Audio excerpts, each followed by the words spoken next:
Donald Trump continues to reaffirm or find new ways and platforms to convey his ever-increasing fascism. And in a recent interview with Univision, Trump says at least 3 things which should chill the blood of every American.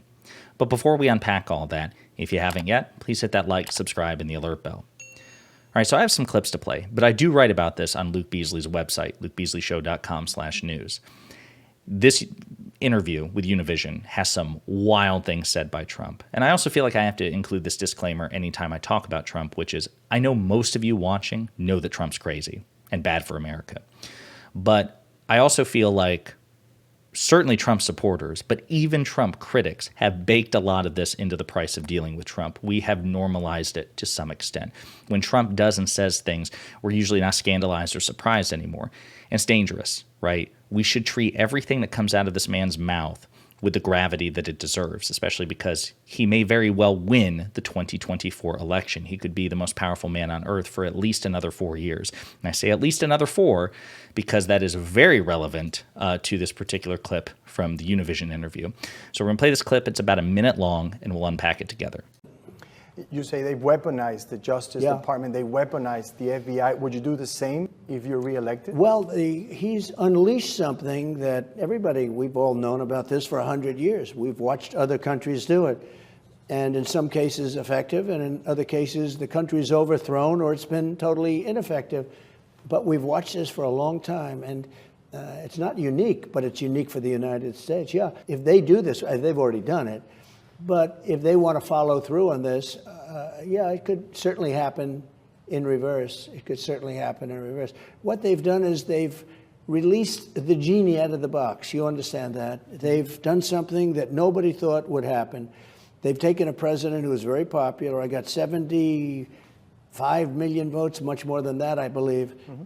No president's ever gotten that many votes. And they've taken that number of people, and I think you can double it or almost you can triple it in terms of the feeling. You can't do that. You can't go after people. You know, when you're president and you've done a good job and you're popular, you don't go after them so you can win an election. They've done indictments in order to win an election. They call it weaponization. And the people aren't going to stand for it. But yeah, they have done something that allows the next party. I mean, if I happen to be president and I see somebody who's doing well and beating me very badly, I say, go down and indict them. Mostly that would be, they would be out of business. Okay. So it goes without saying that Trump publicly saying once again that he would sick his, Justice Department if he wins a second term on his political opponents is disgraceful. It's despicable. It's nothing new. He's done it publicly in rally after rally after rally, and interview and after interview after interview, and Truth Central post after Truth Central post, right? It's nothing new. Every single one of them is eminently disqualifying. And by the way, if you're ever in a conversation with a Republican or a conservative, a loved one or a friend, an acquaintance, or a debate online, and they want to defend Trump, I think one of the things that you should do and hold their feet to the fire is point these things out and ask them. So if Joe Biden said something like this, if Hillary Clinton said something like this, you'd be okay with it? How would you react and push them on this? Because, of course, they would not. They would be rightly upset if a Democrat ever said something like this, which Democrats don't say things like this for the most part because they are the vastly, morally, and intellectually and principally superior party. But the thing is, in that minute-long screed, what Trump said that was new was that thing at the very end, which he said, if I'm president and somebody's challenging him in the polls and they're beating me, I can sick the Justice Department on them. But here's the thing. Trump's been president already. He was president from January 2017 till January 2021, so that was one term. In this hypothetical, he would win a second term, right, from January 2025 until January 2029. So he's talking about running for a third term, right? Because he says, if I'm president and somebody's running against me and they're beating me badly, that supposes a third attempt for the presidency. The 22nd Amendment of the Constitution forbids anybody from holding the office of the presidency for more than 2 terms, right? That was actually a tradition established by President Washington all the way back in 1789 or whenever it was he was elected. And it carried on through the centuries until President Roosevelt, who I think was in office for 4 terms. And then afterwards, they codified Washington's precedent into the 22nd Amendment. So you might be thinking, well, Josiah, Trump's an idiot. He forgot or doesn't know that he's locked into 2 terms. Number one, that's also eminently disqualifying. Imagine if Joe Biden said something like that. What would Fox News say, or what would conservatives say? They'd be like, oh, if he doesn't know or can't remember that he's locked into 2 terms, he's an idiot. So that's bad for Trump saying it. Just if you give him the benefit of the doubt and assume that he just forgot that he's locked into 2 terms.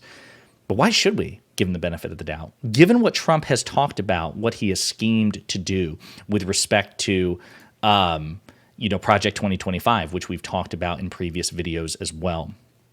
How he wants to expand executive power, hoard executive power into himself, destroy, erode checks and balances, basically make the most powerful office on earth, the most powerful individual office on earth, infinitely more powerful. Why should we assume that was just, it's just Trump's ignorance coming into play? Either way, it speaks very poorly of him. Either he's an idiot or he intends to, again, go full-bore fascist and become dictator for life. And Trump, either of those things are commensurate with Trump's character. He is an idiot and he is a fascist, so either interpretation works, and neither of them are good. But we're not obligated to give him the benefit of the doubt.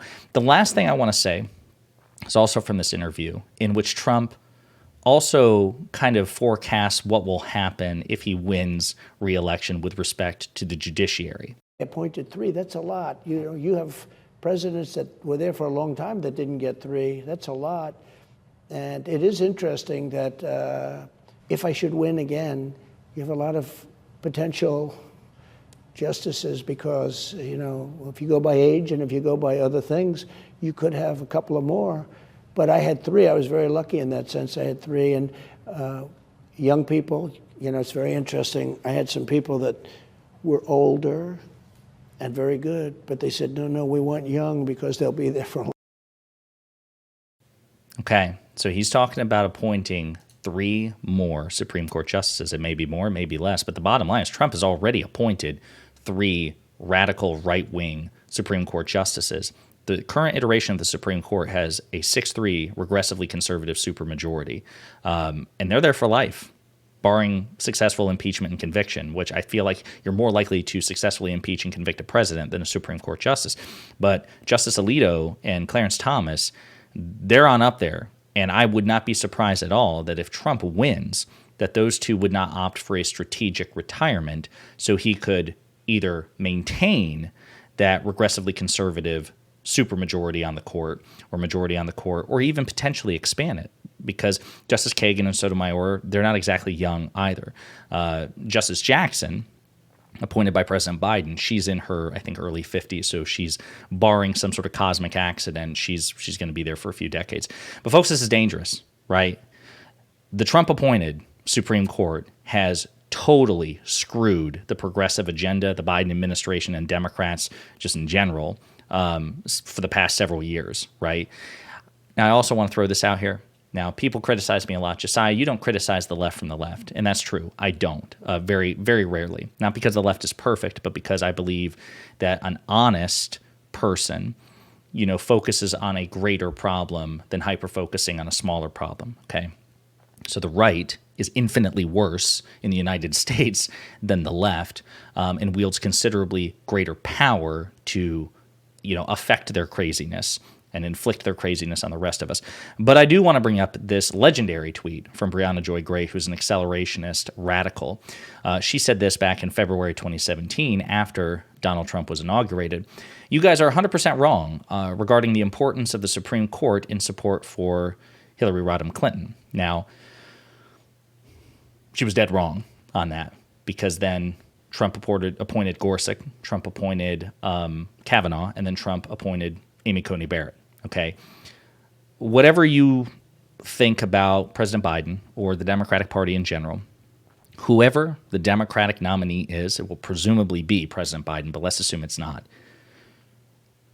If for nothing else, just to prevent a Republican from increasing or maintaining the current iteration of the Supreme Court, Or not even just that, also just federal judges in general, district court judges, circuit court judges. President Biden has already appointed 150 federal judges in his time in office. He's trying to shift the balance away from this regressively right-wing bent that the federal judiciary has.